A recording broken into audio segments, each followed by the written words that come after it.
தொடர் கனமழையினால் நெல்லை தாமிரபரணி ஆற்றுக்கு ஏற்பட்டுள்ள கடும் வெள்ளப்பெருக்கால் பொதுமக்கள் பாதுகாப்பாக இருக்க மாவட்ட நிர்வாகம் சார்பில் எச்சரிக்கை விடுக்கப்பட்டுள்ளது.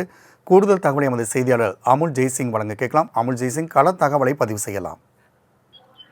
வணக்கம் சரவணன். தென் தமிழக கடல் பகுதி அருகே நிலை கொண்டிருந்த காற்றழுத்த தாழ்வு பகுதியானது நெல்லை மாவட்டத்தின் ஊடாக வருகிறது. இதன் காரணமாக தூத்துக்குடி, நெல்லை, தென்காசி மாவட்டங்களில் தற்பொழுது கனமழையானது பெய்து வருகிறது. தாமிரபரணி ஆற்றில் வெள்ள நீர் தற்பொழுது கரை புரண்டு வருகிறது. கிட்டத்தட்ட 41,000 கன அடி நீர் மற்றும் மழைநீர் ஆற்றில் வருவதால் தண்ணீர் அதிகரித்து வருகிறது. தாழ்வான பகுதிகளில் மற்றும் கரையோரங்களில் இருக்கும் மக்கள் பாதுகாப்பாக இருக்கவும் மாவட்ட ஆட்சியர் அவர்கள் எச்சரிக்கை விடுத்திருக்கிறார். நேற்று அதிகாலை முதல் தற்போது வரை 2 நாட்களாக தொடர்ந்து நெல்லை மாவட்டத்தில் கனமழையானது பெய்து வருகிறது. அணைகளின் நீர்மட்டமும் உயர்ந்திருக்கிறது.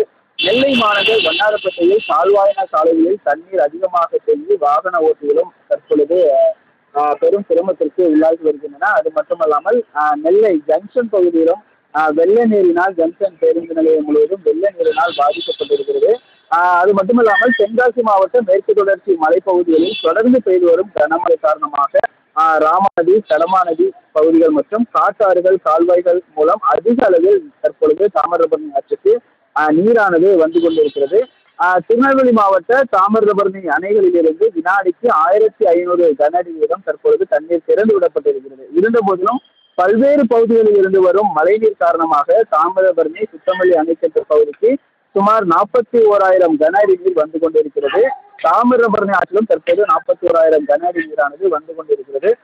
ஆற்றில் வந்து கொண்டிருக்கும் நீரின் அளவு அபாய கட்டத்தை எட்டவில்லை என்ற போதிலும் நீர்வரத்து மேலும் அதிகரிக்கலாம் என எதிர்பார்க்கப்படுகிறது. எனவே தாமிரபரணி மற்றும் அதன் கிளை ஆறுகளின் கரையோரம் உள்ள பொதுமக்கள் பாதுகாப்பாக இருக்க மாவட்ட நிர்வாகம் சார்பாக கேட்டுக் கொள்ளப்பட்டிருக்கிறது.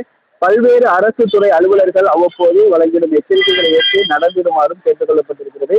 கால்நடைகளை பாதுகாப்பான இடங்களில் கட்டி வைத்திடவும், வீடுகளில் போதிய அளவு குடிநீர் மற்றும் அவசரகால பயன்பாட்டு பொருட்கள், தேவையான மருந்து மாத்திரைகள் இருப்பு வைக்கப்பட்டிருப்பதை உறுதி செய்திட வேண்டும் என்றும் மாவட்ட நிர்வாகம் சார்பில் மாவட்ட ஆட்சித்தலைவர் கேட்டுக்கொண்டிருக்கிறார். மேலும் கரையோரம் உள்ள பொதுமக்கள் கூடுதல் கவனத்துடன் இருக்க வேண்டும். அவ்வப்போது வழங்கப்படும் எச்சரிக்கைகளை கவனித்து செயல்பட வேண்டும். தாழ்வான பகுதிகளில் இருப்பவர்கள் வருவாய்த்துறை மற்றும் உள்ளாட்சி துறைகள் மூலம் ஏற்பாடு செய்யப்படும் முகாம்களுக்கு சென்றிடவும் கேட்டுக் கொள்ளப்பட்டிருக்கிறது என்று மாவட்ட ஆட்சித்தலைவர் ஒரு குறிப்பில தெரிவித்திருக்கிறார். மாவட்ட ஆட்சித்தலைவரும் இந்த உத்தரவுகளுக்கு இணங்கி மக்களும் நடந்து கொள்ளுமாறு கேட்டுக்கொள்ளப்பட்டிருக்கிறது. அமுல் ஜெய்சிங், தகவலுக்கு நன்றி.